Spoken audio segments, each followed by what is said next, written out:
नारायण अखिल गुरु भगवन् नमस्ते गोपिका जीवनस्मरणं गोविंद गोविंद सद्गुरुनाथ महाराज की जय. ஸ்ரீ ஜெயதேவ சுவாமிகள் 4வது அஷ்டபதியில் எப்படி ராசலீலை குறித்து பாடினாரோ அதே போன்றுதான் 5வது அஷ்டபதியும் ராசலீலை குறித்து வர்ணிக்கின்ற அற்புதமானதொரு பாடல். ஆரம்பத்திலேயே சொன்னது போல தேவி ராதையை ஜீவாத்மாவாகவும் பகவானை பரமாத்மாவாகவும் சக்கியை சத்குருநாதனாகவும் ஸ்ரீ ஜெயதேவ சுவாமிகள் சித்தரித்துள்ளார் என்று கூறியிருந்தேன். அதுபோலத்தான் இங்கு தேவி ராதை தன்னுடைய குருநாதனாக நினைக்கின்ற சக்கியிடம் தன் உள்ளத்து ரகசியங்களை எல்லாம் தன்னுடைய மனதில் உள்ள எண்ணங்களை எல்லாம் பகிர்ந்து கொள்ளக்கூடிய விதத்தில் அமைந்திருக்கின்றது. ஸ்ரீ கிருஷ்ணன் கோபிகைகள் அனைவரிடமும் சமமான பிரேமை உள்ளவன். ஆனால் தேவி ராதை கோபிகைகள் அனைவரை காட்டிலும் அவர்கள் செலுத்தக்கூடிய பக்தியை காட்டிலும் தன்னுடைய கிருஷ்ண பக்தி தான் சிறந்தது என்று கர்வப்பட்டாள். அதோடு ராதையும் அது மட்டும் இல்லாமல் ராதையும் கிருஷ்ணனும் 2 பேருமே சமமான அந்தஸ்துடைய நாயகர்களுடைய புதல்வியும் புதல்வரும் ஆவார்கள். விருஷபானுவினுடைய புதல்வி ராதை, நந்தகோபனுடைய புதல்வர் ஸ்ரீ கிருஷ்ணன். அதனால் சமத்துவம் உள்ள அந்தஸ்தின் காரணமாக தான் இல்லாமல் பகவான் ராசலீலை செய்ய மாட்டார் என்ற ஒரு முக்கியத்துவத்தை கருதி இருந்தாள் ராதை. ஆனால் பகவானோ சமமான பிரேமையும் பாரபட்சம் இல்லாத அன்பும் காட்டக்கூடியவர்களே. அதனால் ராதை இல்லாமலேயே அந்த ராசக்கிரீடையில் பங்கு கொள்ளுகின்றார். தன்னுடைய முக்கியத்துவம் குறைந்து விட்டது என்ற ஒரு கர்வம் ராதைக்கு ஏற்படுகின்றது. அதோடு பொறாமையும் துளிர்க்கின்றது அவளிடத்தில். இவ்வளவும் ஜீவாத்மாவுக்கு ஏற்படக்கூடிய குணங்கள் தானே. அதுபோலத்தான் அதேனா ஜீவாத்மாவாக ராதை படைக்கப்பட்டிருக்கின்றாள். ஜீவாத்மாவாக இங்கு உருவகிக்கின்றார் ஸ்ரீ ஜெயதேவ சுவாமிகள். பரமாத்மாவாக ஸ்ரீ கிருஷ்ணன், ஜீவாத்மாவாக ராதை இருந்ததினால் அந்த ஜீவாத்மாவுக்கே உரிய கர்வமும் பொறாமையும் அவளிடத்தில் குடிகொள்ளுகின்றன. இந்த கர்வமானது அவளுக்கு வந்து விடுகின்றது. ஆனால் குருநாதர் அவளுக்கு பகவத் தரிசனத்தை பண்ணி வைக்க வேண்டும் என்று விரும்புகின்றார். பகவத் தரிசனம் பண்ணி வைப்பது அவருடைய கடமை இல்லையா? அதனால் அந்த பகவத் தரிசனம் பண்ணி வைத்தால் நல்லது நடக்கும், ராதைக்கு நல்லது நடக்கும் என்று நினைக்கின்றார். ஆனால் ராதையனுடைய விஷயத்தில் அப்படி நடக்கவில்லை. ஏனென்றால் தன்னுடைய முக்கியத்துவம் இல்லாமல் மற்ற கோபிகைகளோடு அவர் ராசலீலையில் கலந்து கொள்கின்றாரே என்ற பொறாமை ஏற்பட்டுவிட்டது. அதனால் அவளுக்கு அந்த தர்சனமானது கிடைக்காமல் போய்விடுகின்றது. அந்த பொறாமை உணர்வினால் என்ன செய்கின்றாள், என்றைக்கும் சந்திக்கக்கூடிய குஞ்சகிரகத்திற்கு செல்லாமல் வேறு ஒரு இடத்தை தேர்ந்தெடுக்கின்றாள் ராதை. வேறு ஒரு இடத்திற்கு, கிருஷ்ணனும் ராதையும் சந்திக்காத வேறு ஒரு இடத்தை தேர்ந்தெடுத்து அவ்விடத்திற்கு செல்லுகின்றாள். அங்கே நிறைய மலர்கள் மலர்ந்திருக்கின்றன. அந்த மலர்கள் இருக்கக்கூடிய தேனை அருந்துவதற்காக வண்டுகளுடைய கூட்டம் மொய்த்திருக்கின்றது. அந்த வண்டுகளுடைய கூட்டம் மொய்த்து இருக்கின்ற காரணத்தினால் ரீங்கார சப்தம் அதிகமாக கேட்கின்றது. கோபிகைகளோடு செய்யக்கூடிய அந்த ராசலீலையினுடைய அந்த ஓசையை காட்டிலும் இந்த ரீங்கார சப்தம் தனக்கு பிடித்தமானதாக இருக்கின்றது. அதனால் அது லயித்து போய் தன்னுடைய மனதை இந்த தேன் வண்டுகளுடைய கூட்டத்தினுடைய ரீங்காரத்திற்குள் தன்னுடைய உள்ளத்தை செலுத்துகின்றாள், லயித்து போய் விடுகின்றாள். உள்ளத்தில் துக்கம் இருப்பது என்பது உண்மை. ஆனால் அதை வெளிப்படுத்தாதவளாக இந்த இனிமையான ரீங்கார சப்தத்தில் தன்னை ஈடுபடுத்தி கொள்ளுகின்றாள் ராதை. அந்த துக்கமாக இருந்த போதிலும் கூட தன்னுடைய மனதில் என்னென்னவெல்லாம் நினைக்கிறாள். அப்படி இருந்தால் பகவானுடைய எண்ணத்தை அவளால் மறக்க இயலவில்லை. அவளால் மறக்க வேண்டியதானே. வேறொரு குஞ்ச கிரகத்திற்கு வந்து விட்டாள். கிருஷ்ணனை மறக்க வேண்டியதானே. அவள் மறக்கக்கூடாத விஷயம். பகவத் சிந்தனை மட்டும் எக்காலத்தும் மறக்கக்கூடாத விஷயம். எப்போதுமே நாம் பகவானை பார்க்க வேண்டும், பகவானுடைய குணாதிசயங்களை கேட்க வேண்டும் என்று நினைத்த மாத்திரத்திலேயே கேட்டு பாடி பரவி அவனையே சிந்தையில் வைக்கின்றோம்லே, அதுபோல் இந்த பகவத் சிந்தனையானது அவளுடைய உள்ளத்தை விட்டு அகலவில்லை. அந்த பூர்வ சுகானுபவத்தினால் அவளுடைய உள்ளத்தில் மீண்டும் மீண்டும் பகவானை பற்றிய சிந்தனையானது எழுகின்றது. அதை முன்னிட்டு அவளுடைய உள்ளத்தில் கிருஷ்ணனை தியானிக்கின்றாள். கிருஷ்ணனை அந்த சொரூப தியானம் அவளுக்கு ஏற்பட்டு விடுகின்றது. அந்த சொரூபத்தை முன் கண்ட கிருஷ்ணனுடைய சொரூபமானது அவளுடைய உள்ளத்தில் தங்கி அந்த கருத்துக்களை, கிருஷ்ணனுடைய வர்ணனையை, கிருஷ்ணனை பற்றிய அழகின் வர்ணனையை தன்னுடைய தோழியிடம் எடுத்துரைக்கின்றாள். ஸ்ரீமன் நாராயணியத்தில் ஸ்ரீ நாராயண பட்டத்திரி 2வது தசகத்தில் பகவானுடைய திருமேனி வர்ணனையாக வர்ணிப்பார் இல்லையா? அந்த வர்ணனையை கூறி ஒளிமிகுந்த இத்தகைய தங்களுடைய சொரூபத்தை நான் தியானம் செய்கின்றேன் என்று பாடுவர்.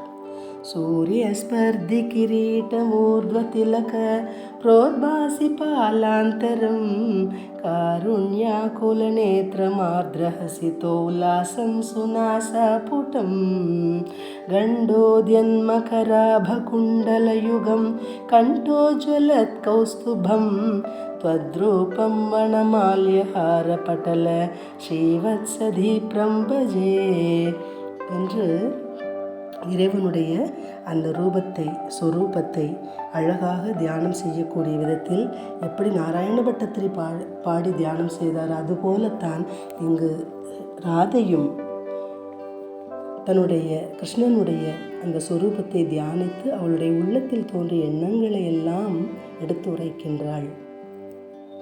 முதல் ஸ்லோகத்தினுடைய கருத்து: சஞ்சர ததர சுதா மதுர துவனி முகரித மோகன வம்சம் சலித திருகஞ்சல சஞ்சல மௌலி கபோல விலோலவ தம்சம் ராசே ஹரிமிக விகித விலாசம் ஸ்மரதி மனோமம கிருத்த பரிகாசம். இதில் சஞ்சரத் என்றால் பாய்கின்ற, வம்சம் அப்படின்னா புல்லாங்குழல், முகரித்த வம்சம் ஓசை தரக்கூடிய ஒலிக்கின்ற புல்லாங்குழல், மதுர துவனி இனிமையான இசை என்று பொருள். சலித திருகஞ்சல் அப்படின்னா அசைகின்ற கண்களோடு, மௌலின தலை, சஞ்சல ஆடுவது. சஞ்சலம்னாலே அசைதல், ஒரு இடத்தில் நிலைக்காமல் அப்படியே அங்கும் இங்குமாக நிலையற்று இருப்பது தான் சஞ்சலம் என்று சொல்லுவோம். மனம் சஞ்சலப்படுதுன்னு சொல்கிறோம் இல்லையா, அந்த மாதிரி. வதம்சம் அப்படின்னா காதில் அணிந்திருக்கக்கூடிய அந்த குழைகள், காது அணிகள். கபோலவ் என்றால் கண்ண பிரதேசம், விலோல என்றால் ஆடுகின்ற. இந்த இடத்துல அசைகின்ற என்பது சஞ்சலம் என்றாலும் ஆடுறது தான், விலோல என்றாலும் ஆடுவது தான். அசைகின்ற அப்படிங்கிற பொருளை தரக்கூடிய சலித்த என்பது, இப்படி பல்வேறு அந்த சொற்கள் தரக்கூடிய பொருளை நம்ம அறிந்து கொண்டோம் என்று சொன்னால் ரொம்ப எளிமையாக நம் பொருள் புரிஞ்சுக்கலாம்.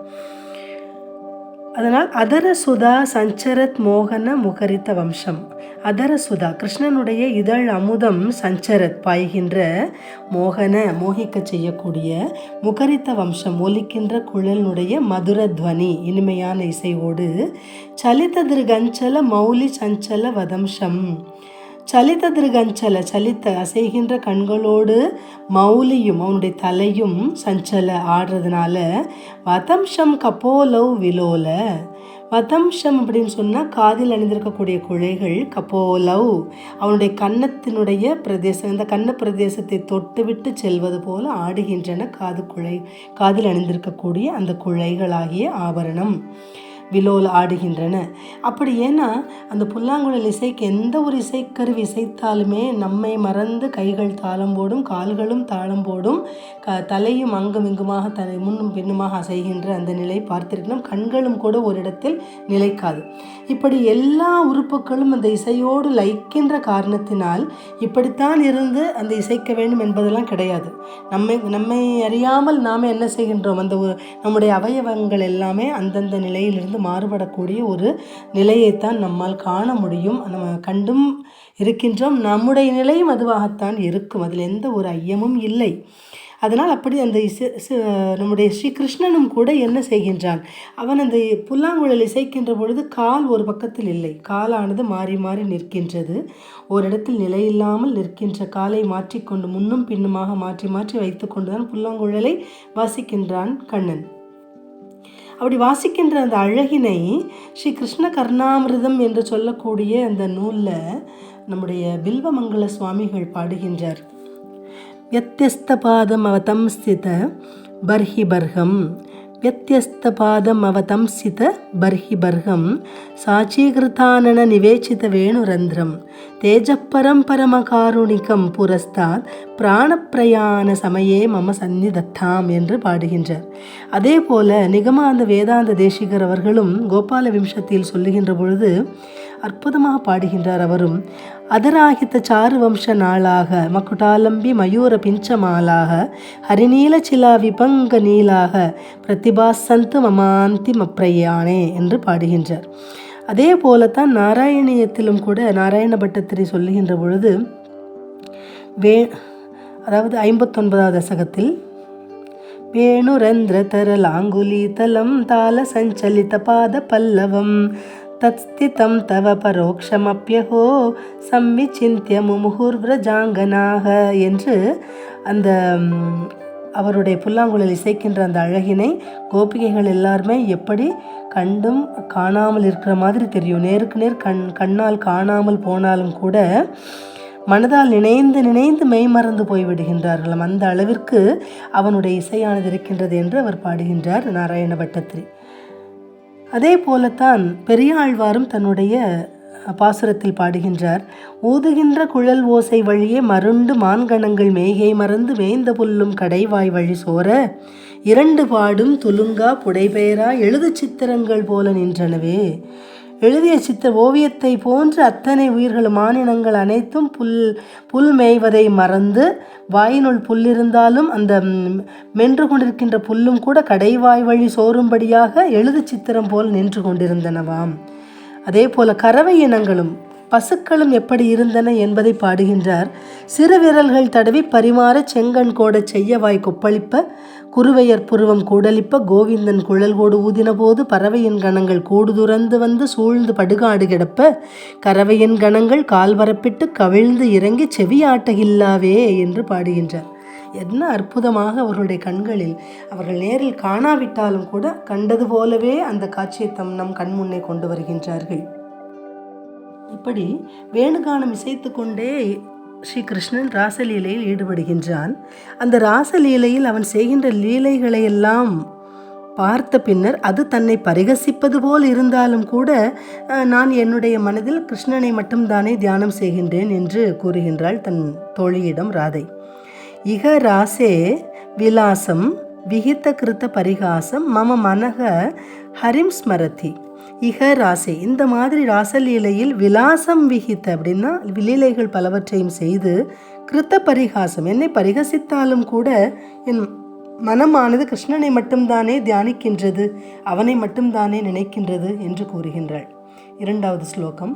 சந்திரக சாரு மயூரஷி கண்டக மண்டல வலயித கேஷம் பிரசுர புரந்தர தனுரனு ரஞ்சித மேதுர முதிர சுவேஷம். சந்திரக சாரு அப்படின்னு சொன்னாலே சந்திரக சாரு பலவிதமான வர்ணங்களோடு கூடிய வர்ண ஜாலத்தோடு கூடிய சாருன்னு அழகிய மயூர சிகண்டக அப்படின்னா மயூரம் அப்படின்னா மயில், சிகண்டக அதனுடைய தோகை, மயில் தோகையினுடைய மண்டல வலயித்த கேசம் அப்படின்னா மண்டலம், மயில் தோகையினுடைய மண்டலம் மொத்தமான அந்த மயில் இறகுகள், அந்த மயில் இறகுகள் அனைத்தையும் ஒன்று சேர்த்து வளைத்து கட்டப்பட்ட கேசம், சிகையுடையவன், சிகையோடு கூடிய தலைமுடியுடன் கூடிய அழகான ஒரு தோற்றத்தோடு கிருஷ்ணன் தோற்றமளிக்கின்றான். அதனால் இதில் பிரச்சுர புரந்தர தனுகு அனுரஞ்சித மேதுர முதிர சுவேஷம், அவனுடைய தலையில் அணிந்திருக்கக்கூடிய அந்த மயில் தோகை அவனுக்கு கூடுதலான அழகை தருகின்றது. அழகு மிக்கவன் கார்மேக வண்ணன். எந்த நேரத்திலும் அந்த புன்னகை தவழுகின்ற முகம், அந்த புன்னகை தவழுகின்ற முகத்தில் அந்த மயில் இறகும் அவ்வப்பொழுது அவனுடைய தலை அசைக்கின்ற பொழுதெல்லாம் அசைகின்றதிலே அது பார்ப்பதற்கே நம்ம எல்லாம் மீண்டும் அவனை மீண்டும் மீண்டும் அவனுடைய தரிசனம் தனக்கு வேண்டுமே என்று ஏங்குவது போன்றே இருக்கும் இல்லையா? அதைத்தான் இங்கு இவ்விடத்தில் பாடுகின்றார் ஸ்ரீ ஜெயதேவர்.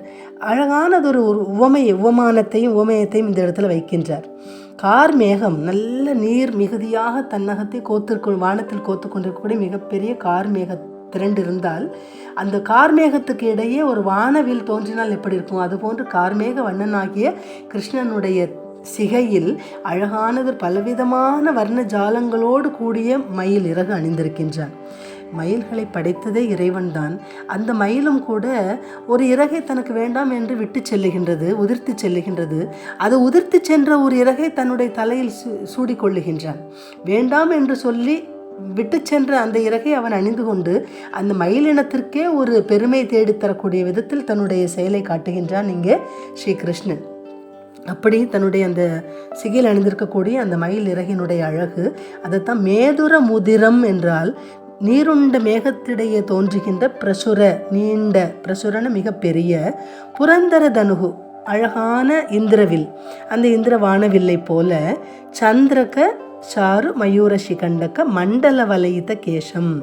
அப்படி அந்த பலவிதமான வர்ணங்களோடு கூடிய அழகான மயில் தொகையினுடைய கொத்தால் வளைத்து கட்டப்பட்ட சிகை உடையவனாக இருக்கின்றான். அந்த கேசமானது அனுரஞ்சித என்ற வார்த்தை அங்கிட்டு போடுகின்றார் ஜெயதேவ சுவாமிகள். அனுரஞ்சித அப்படின்னு சொன்னால், அனுரஞ்சித சுவேஷம் என்றால், அனுரஞ்சித என்றால் பார்ப்பவர்களெல்லாம் மகிழ்ச்சிப்படுத்தக்கூடிய விதத்தில் சுவேஷம் காணப்படுகின்றது. அப்படி மகிழ்ச்சி ஊட்டக்கூடியவனாக, மகிழ்விக்க செய்பவனாக காணப்படுபவன் யார் என்றால் ஸ்ரீகிருஷ்ணன். அத்தகைய ஸ்ரீகிருஷ்ணனை என் மனம் எக்காலத்தும் நினைக்கின்றது, எண்ணுகின்றது, தியானிக்கின்றது என்று பாடுகின்றார். 3வது ஸ்லோகம். கோப கதம்ப நிதம்பவதி முக சும்பன லம்பித லோபம் பந்து ஜீவ மதுராதர பல்லவ கலித தரஸ்மித சோபம். கோபியர் கூட்டத்தில் இருக்கக்கூடிய நிதம்பவதி முக சும்பன லோபம், அந்த மற்றொரு கோபிகையிடம் மிகுதியான விருப்பம் கொண்டவனாகிய கிருஷ்ணன் பந்த ஜீவம் என்ற அழகிய புஷ்பத்தை போல சிவந்ததும், அந்த சிவந்ததும் அதோடு இளந்தளிரை போன்ற மதுர அதர பல்லவ, மதுராதர பல்லவ, மதுர அதர பல்லவ என்று பிரிச்சுக்கணும். இளந்தளிர் போன்ற பளபளப்பும் அழகியதுமாகிய அவனுடைய இதழில், அவனுடைய உதட்டில் கலித்த தரஸ்மித, கலித தரஸ்மித்தன குறு நகையானது அவனுடைய முகத்தில் எப்போவுமே இருக்கும் இல்லையா, அந்த குறு நகையுடன் கூடியவனுமாகிய அந்த கிருஷ்ணனை என் மனம் எண்ணுகின்றது. அவனுடைய முகத்தில் புன்னகை என்பது இல்லாது இருக்காது, எப்பொழுதுமே புன்னகை தவழக்கூடிய குறு நகையோடு, சில நேரத்தில் கள்ள புன்னகை புரியக்கூடியவனாக இருக்கக்கூடிய கிருஷ்ணன், அவனை எக்காலத்தும் என்னுடைய மனமானது நினைக்கின்றது என்று இந்த 3வது ஸ்லோகத்தில் பாடுகின்றார் ஸ்ரீ ஜெயதேவர். இன்னொரு இடத்துல 4வது பாடலில் விபுல புலக்க புஜ பல்லவ வலயித்த வல்லவ யுவதி சகஸ்ரம் கர சரணோரசி மணிகணபூஷண கிரண விபின்ன தமிஸ்ரம். இங்கு விபுல புலக்கம் அப்படின்னு சொன்னால் ரோமாஞ்சனம், புலகாங்கிதம் அடைதல் சொல்கிறோம் இல்லையா, அதான் புலக்கை என்ற வார்த்தை தரக்கூடிய பொருள். ரோமாஞ்சனம், புலகாங்கிதம் உண்டாகின்ற புஜ பல்லவ வலயித்த வல்லவ யுவதி சகஸ்ரம். புஜ பல்லவம் அப்படின்னு சொன்னால், புஜமானது பல்லவத்தை ஒத்திருக்கின்றது. பல்லவம்னா இளந்தளிர், இளந்தளிரை போன்று மென்மையான புஜங்களை உடைய வலயித்த வல்லவ யுவதி சகஸ்ரம், வல்லவ யுவதி சகஸ்ரம் வலயித்த என்று மாற்றிக்கணும். வல்லவ யுவதி, அந்த யுவதிகளே கோபிகைகளாகிய அந்த யுவதிகளுடன், அதுவும் ஆயிரக்கணக்கான, சகஸ்ரம் என்றால் ஆயிரம், ஆயிரக்கணக்கான யுவதிகளுடன், ஆயிரக்கணக்கான யுவதிகளால் வளைக்கப்பட்டவனாக, அவனை சுற்றிலும் எப்போதும் கூடியிருக்கின்றார்கள். 1000 கோபிகைகள் சூழ்ந்திருக்கின்றார்கள். அதுதான் இங்கு சொல்றார். 1000 கோப யுவதிகளால் சுற்றி வளைக்கப்பட்டவனும் கரச்சரண உரசி மணிகண பூஷண கிரண விபின்ன தமிஸ்ரம். அவனுடைய கரங்களிலும் சரி, அவனுடைய சரணங்கள் திருவடிகளிலும் சரி, உரசி என்றால் அவனுடைய மார்பு, இத்தனை அவயவங்களிலும் பல்வேறு மணிகண பூஷணம் அணிந்திருக்கின்றான். மணிகண பூஷணம்னா ரத்தினங்களுடைய தொகுதின்னு சொல்லுவோம். பல்வேறு மணி வகைகளால், ரத்தின வகைகளால் செய்யப்பட்ட ஆபரணங்கள் பலவற்றையும் அணிந்திருக்கின்றான், பூஷணம் அணிந்திருக்கின்றான். அப்படி அணிந்திருக்கக்கூடிய அந்த ஆபரணங்களுடைய கிரண விபின்ன தமிஸ்ரம் அப்படின்னு சொன்னால், கிரணம் என்றால் ஒளிக்கதிர், அந்த ஆபரணங்களிலிருந்து வரக்கூடிய ஒளிக்கதிர்களால் இருளை நீக்கக்கூடியவனாக, விபின்னன நீக்குதல், நீக்குபவனாக இருக்கக்கூடிய அந்த ஸ்ரீ கிருஷ்ணனை, தமிஸ்ரம் அப்படின்னு சொன்னால் இருள் என்று பொருள், விபின்னன நீக்குதல் என்று பொருள். அந்த அவன் அணிந்திருக்கக்கூடிய ஆபரணங்கள் தான் இருளை நீக்குகின்றதாம். நீக்கக்கூடிய விதத்தில் பல்வேறு விதமான ஆபரணங்களை தன்னுடைய மேனியில் அணிந்திருக்கின்றான் ஸ்ரீ கிருஷ்ணன். அப்படிப்பட்ட அந்த அழகு, அதாவது ஆபரணங்களுக்கு அழகு தரும் பெருமாள் இல்லையா திருமால், அந்த ஆபரணங்களுக்கு அழகு தரும் பெருமாளாகிய இந்த ஸ்ரீ கிருஷ்ணன் என்னுடைய மனதில் எக்காலத்தும் இன்றிருக்கின்றான். என் மனத்தை விட்டு அவனுடைய திருவுருவம், அவனுடைய சொரூபம் மறையவில்லை. அவனை பற்றி தான் என்னுடைய மனம் சிந்திக்கின்றது என்று ராதை கூறுகின்றாள். அடுத்ததான ஸ்லோகம். ஜலத பட்டல ஜலதிந்து வினிந்தக சந்தன பிந்துலலாட்டம் பீன பயோதர பரிசர மர்தன் நிர்தய ஹிருதய கவாட்டம். முன்னால் பார்த்தோம்லே மேகக்கூட்டம், நீருண்ட கார் மேகம் சொன்ன மாதிரி ஜலத பட்டலனாலும் மேகக்கூட்டம், நீருண்ட அந்த கார் மேகக்கூட்டம் மிகுதியான நீரை தன்னகத்தே கொண்ட அந்த மேகக்கூட்டத்திடை சலத் இந்து சலதிந்து, சலத்துன சஞ்சரிக்கின்ற, இந்துன சந்திரன், சஞ்சரிக்கின்ற சந்திரனை வினிந்தக அப்படின்னு சொல்லி நிந்தனை பண்ணுறது, பரிகசிப்பது. அந்த சந்திரனை பார்த்து பரிகசிப்பது போல, சந்திரனை பார்த்து எது பரிகசிக்கின்றது பாருங்க, இதை அழகாக பாடுறார் ஜெயதேவர். சந்திரனை பார்த்து பரிகசிக்கிறது எதுன்னா கிருஷ்ணனுடைய நெற்றியான். சந்தன திலகம் கொண்ட நெற்றியை உடையவன், சந்தன திலகம் அணிந்திருக்கின்றான். அது அந்த நெற்றியை பொதுவாக சந்திரனுக்கு ஒமித்து சொல்வதுண்டு. அந்த சந்திரனை போன்ற நெற்றியில் அணிந்திருக்கக்கூடிய அந்த சந்தன திலகமானது சந்திரனை பார்த்து இகழுவது போன்று, பரிகசிப்பது போன்று அணிந்திருக்கின்றானாம். அப்படி அணிந்திருக்கின்றவனும் பீன பயோதர பரிசர மர்தன் நிர்தய ஹிருதய கவாட்டம். மற்ற கோபிகைகளோடு சேர்ந்துருக்கிறதுனால இவளை பற்றி நினைக்கவே இல்லை, ராதையை பற்றி கிருஷ்ணன் நினைக்கல. அதனால் கொஞ்சம் கூட அவனுடைய மனசில் தயை என்பது இருக்காதா. நிர்தய ஹிருதய கவாட்டம், கவாட்டம்னா கதவு. எப்படிப்பட்ட கதவு, அவனுடைய ஹிருதய கதவுகள் கொஞ்சம் கூட தயை இல்லாமல் போயிடுச்சோ. தயையற்ற கதவு போன்ற மார்பை உடையவனாக இருக்கானே இந்த கிருஷ்ணன். நிர்தய ஹிருதய கவாட்டம். அப்படிப்பட்ட அந்த கிருஷ்ணனை என்னுடைய மனம் எண்ணுகின்றது. ஏன்னா பிற கோபிகைகளோடு இருக்கிறதுனால என்னை பற்றி கொஞ்சம் கூட சிந்திக்காமல் இருக்கின்றான். தயை என்பது அவனுக்கு இல்லாமலே போயிடுச்சே. என் மேலே கொஞ்சம் கூட தயை காட்டக்கூடாதா? நாம் எல்லாம் சொல்லுவோம் இல்லையா, கொஞ்சமாவது கருணை காட்டக்கூடாதா கிருஷ்ணன் என் மீது என்று ஒவ்வொரு ஜீவாத்மாவும் சொல்லும் இல்லையா, அது போலத்தான் இங்கு ராதை கூறுகின்றாள். 6வது ஸ்லோகம். மணிமய மகர மனோகர குண்டல மண்டித கண்டம் உதாரம் பீத்த வசனம் அனுகத முனி மனுஜ சுரா சுரவர பரிவாரம். மனோகரமான அதாவது மனதை கொள்ளை கொள்ளக்கூடிய, மனதை ஈர்க்கக்கூடிய மணிமய மகர மண்டலம். மணிமய அப்படின்னு சொன்னால் ரத்தினங்களால் ஆன மகர குண்டலங்கள். அந்த மகர குண்டலங்களினுடைய மண்டித கண்டம் அப்படின்னு சொன்னால், மண்டித என்றால் அந்த மகர குண்டலங்களுடைய மிகுதியான ஒளியினால், ஒளி கூட்டத்தால் அதிகமாக ஒளி வீசக்கூடிய, மண்டித்தம்னா ஒளி வீசுதல் என்று பொருள்.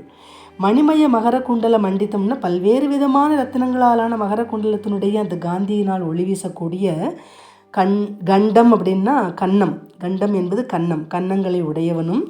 உதாரம், உதாரம்னா ஔதாரிய குணம். அந்த உதார குணம், கொடை குணம், பெருங்குணம், பெருந்தன்மை பொருந்திய அந்த பண்பு, இந்த குணம்தான் உதாரம் என்று சொல்லக்கூடிய அந்த குணம்.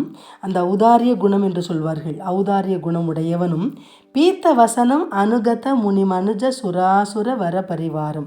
அவனை சுற்றிலுமாக இருக்கக்கூடியவர்கள் யார்? இங்கு பாருங்க அழகாக சொல்லுகின்றாள் இங்கே ராதை. பீத்த வசனம், மஞ்சள் நிற பட்டாடை. பீத்தம்னா மஞ்சப்பட்டு, மஞ்சள் பொன்னிறம் பொருந்திய பட்டாடை. அதான் மஞ்சள் நிற பட்டாடை தரித்தவனும். அதே நேரத்தில் முனி மனுஜ, முனி என்றால் முனிவர்கள் யார்? நாரதர் போன்ற முனிவர்கள். மனுஜ என்றால் சிறந்த, உயர்ந்த, சிறந்தவர்கள், சிரேஷ்டர்கள். பீஷ்மரை போன்ற சிரேஷ்டர்கள் தான் மனுஜ. சுரா அசுர. சுரா அசுரனா சுராகா என்றால் இந்திரன் போன்ற தேவர்கள், இந்திராதி தேவர்களும். அசுராகா என்று சொல்லுகின்ற பொழுது இங்கு பிரகலாதனை போன்ற அசுரர்கள். இவர்கள் அத்தனை பேரும் அவனை சூழ்ந்து வருகின்றார்கள். இவங்கள் எப்படி ராதை நினைக்கின்றாள் அப்படின்னா, கோபிகைகளாக கிருஷ்ணனை சுற்றிலும் இருந்தவர்கள், ஸ்ரீ கிருஷ்ணனை சுற்றிலும் சுற்றி வளைந்து இருந்தவர்கள் ஆயிரக்கணக்கான கோபிகைகள் என்று பார்த்தோம். அந்த கோபிகைகள் எல்லாமே வேறு யாரும் கிடையாது. ராதைக்கு ஒரு சில நொடிகள் மட்டுமே தோன்றி மறைக்கின்றார்கள். யார் யார் என்றால் இப்பொழுது சொன்ன இந்த முனிவர்கள், சிரேஷ்டர்கள், இந்திராதி தேவர்கள், பிரகலாதன் போன்ற அசுரர்கள் தோன்றி மறைகின்றார்கள். அப்போ அவனை சுற்றிலும் இருக்கக்கூடியவர்கள் யார் என்றால் கோபிகைகளாக கிருஷ்ண அவதாரத்தின் பொழுது அவன் மீது பக்தி கொண்டு, அவன் மீது பிரேமை கொண்டு, அவன் மீது அன்பு செலுத்தக்கூடிய ஒரு பெரிய பக்த சமூகம்தான் கோபிகைகளாக பிறந்து வந்திருக்கின்றது என்று சொல்ல வேண்டும். அப்படி பிறந்து வந்திருக்கின்றார்கள். அத்தனை பேரும் இவனை பின்தொடர்கின்றார்கள் என்பதைத்தான் அனுகத பரிவாரம் வரக என்று சொன்னால் பீத்தவசனம் அணிந்தவன் முனி மனுஜ சுர அசுர வர பரிவாரம் அனுகத. வர பரிவாரம் அப்படின்னு சொன்னால் அனுகதம் என்றால் அவனை அனுகதித்தலும் பின்தொடர்ந்து செல்லுகின்ற பரிவாரம். பரிவாரம் யார்? பக்த சமூகமாக இத்தனை கூட்டங்களும் செல்லுகின்றன. அந்த பக்த சமூகமாக கொண்டவன் ஸ்ரீகிருஷ்ணன். அதோடு வரக, வரங்களை வாரி வாரி வழங்குபவன். அப்படி வரங்களை அளிப்பவனுமாக இருக்கக்கூடிய ஔதாரிய குணம் உள்ளவனாகிய இந்த ஸ்ரீகிருஷ்ணனைத்தான் என் மனமானது மேலும் மேலும் நினைக்கின்றது என்று ராதை தன் தோழியிடம் கூறுகின்றாள். மணிமய மகர மனோகர குண்டல மண்டித கண்ட முதாரம் பீத்த வசனம் அனுகத முனி மனுஜ சுராசுர வர பரிவாரம். 7வது ஸ்லோகம்.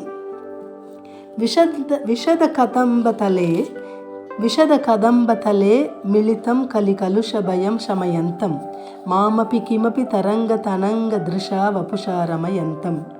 அவனுடைய பார்வையினாலும், வபுஷான்னா அவனுடைய மேனியினாலும், அவனுடைய தேகத்தினாலும் சந்தோஷப்படுத்தினவன் ஸ்ரீகிருஷ்ணன். அவனுடைய பார்வையால் சந்தோஷப்படுத்தினது, அவனுடைய தேகத்தினால் சந்தோஷப்படுத்தினது.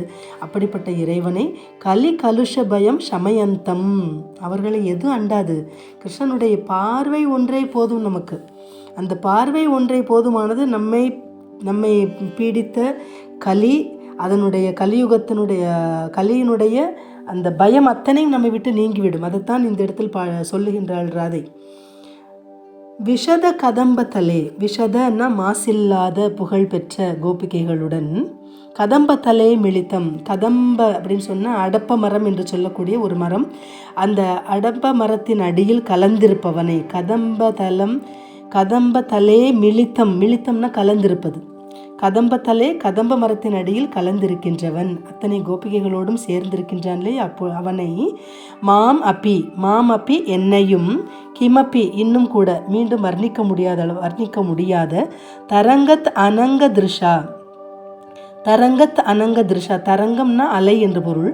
இங்கு எதனுடைய அலை? மன்மதனுடைய அலைகளை போன்ற திருஷான்னா பார்வை. அந்த மன்மதனுடைய அலைகளை போன்ற பார்வையினாலும் சரி, வபுஷான்னா அவனுடைய தேகத்தினாலும் சரி, ரமயந்தம் அப்படின்னு சொன்னால் ரமயந்தம் என்பது மகிழ்ச்சிப்படுத்துவது. அப்படி மகிழ்ச்சிப்படுத்திய அந்த இறைவனை, ஸ்ரீகிருஷ்ணனை கலி கலுஷ பயம் சமயந்தம் என்று, அந்த சமயந்தம் என்ற வார்த்தை கடைசியில் கொண்டு வரணும். கலி கலுஷ பயம் என்றால் கலியுகத்தினுடைய பாபமும் சரி, பயமும் இரண்டுமே, அந்த பாபம் பயம் போன்ற, கலியுகத்தினுடைய பாபம் பயம் போன்ற குற்றங்களை எல்லாம் நீக்குபவன் சமயந்தம், அது இல்லாமல் செய்யக்கூடியவன். அப்படி இல்லாமல் செய்யக்கூடிய ஸ்ரீகிருஷ்ணனை என் மனம் எண்ணுகின்றது என்று கூறுகின்றாள் இங்கே ராதை தன் தோழியிடம். விஷத கதம்பத்தலே மிளிதம் கலி கலுஷ பயம் சமயந்தம் மாமபி கிமபி தரங்க தனங்க திருஷா வபுஷா ரமயந்தம். அடுத்து 8வது ஸ்லோகம், பலஸ்ருதியாக இடம்பெறக்கூடிய ஸ்லோகம். ஸ்ரீ ஜெயதேவ பணித்தம் அதி சுந்தர மோகன மதுரிப்பு ரூபம் ஹரிச்சரண ஸ்மரணம் பிரதி சம்பிரதி புண்ணியவதாம் அனுரூபம். ஹரிச்சரண ஸ்மரணம் 2வது அடியை முதல்ல கொண்டு வரணும். ஸ்ரீ கிருஷ்ணனுடைய திருப்பாதங்களை, ஹரியினுடைய சரணங்களை ஸ்மரணம் பிரதி தினந்தோறும் ஸ்மரணம் செய்கின்றவர்கள், மனதில் தியானிக்கின்ற புண்ணியவதாம் புண்ணியசாலிகளுக்கு அனுரூபம் அனுகூலமாக சம்பிரதி இப்போது, நான் இப்போ அனுகூலமாக இப்பொழுது அதி சுந்தர மோகன மதுரிப்பு ரூபம், இப்பொழுது மிக அழகானதும், சம்பிரதி எப்பவும் அந்த காலத்தும் அழகு திகழக்கூடியதும், மோகனம்னா எல்லோரையும் மயக்கச் செய்வதும், மயக்கும்படியான தோற்றத்தை உடையதுமான மதுரிப்பு ரூபம் என்றால் மதுரமான இனிய ரூப லாவண்யம். ஸ்ரீகிருஷ்ணனுடைய அந்த ரூப லாவண்யம், அந்த ஸ்ரீகிருஷ்ணனுடைய அழகான அந்த தோற்றமானது, அந்த சொரூபமானது ஸ்ரீ ஜெயதேவ பணித்தம், ஸ்ரீ ஜெயதேவரால் சொல்லப்பட்டது. ஏன்னா அவனுடைய ரூப தியானத்தை தான் இங்கு ராதை தன்னுடைய மனதில் நினைத்து எடுத்துரைக்கின்றாள் தோழியிடம். ஆக பகவத் சிந்தனையானது எப்போதும் அவளிடத்தில் இருக்கின்றது, ஜீவாத்மாவுக்கு இருக்கின்றது என்பதை உணர்த்தும் முகமாக எடுத்து சொல்லப்பட்டதொரு அற்புதமான அஷ்டபதி இது. அதைத்தான் கடைசியில் ஸ்ரீ ஜெயதேவ பணித்தம் அதி சுந்தர மோகன மதுரிப்பு ரூபம் ஹரிச்சரண ஸ்மரணம் பிரதி சம்பிரதி புண்ணியவதாம் அனுரூபம். இப்போ மட்டும் கிடையாது, இக்காலத்து வாணி பற்றி சிந்திக்கின்றவர்களுக்கு அவனுடைய சொரூபமானது நம்முடைய உள்ளத்தில் நிலைத்திருக்கும் என்பதை அற்புதமாக இவ்விடத்தில் பாடி முடிக்கின்றார். 3வது அஷ்டபதியில் வசந்த காலத்தை வர்ணித்தார் ஜெயதேவர். அதனால் ஹரிஸ்மரணம் இருக்கணும்னு சொன்னது. 4வது அஷ்டபதியில் ராசலீலையில் புகழ் மற்றும் பகவத அனுகிரகத்தையும் சொன்னார். 5வது அஷ்டபதியில் ரூப வர்ணனத்தில் ஸ்ரீ கிருஷ்ணனை பற்றி அந்த தியானத்தையும் பலஸ்ருதியாக பாடியிருக்கின்றார். இப்படி 3வது அஷ்டபதியிலிருந்து ஒவ்வொன்றையும் என்ன சொல்லியிருக்கின்ற ஹரிஸ்மரணம், பகவத் அனுகிரகம் 4வது அஷ்டபதி, 5வது அஷ்டபதி ஸ்ரீ கிருஷ்ண தியானம் என்று முறையாக வைத்திருக்கக்கூடிய அந்த சிறப்பானது நினைத்து நினைத்து இன்புறக்கூடிய விதத்தில் அமைந்திருப்பது. கோபிகா ஜீவனஸ்மரணம் கோவிந்தா கோவிந்தா.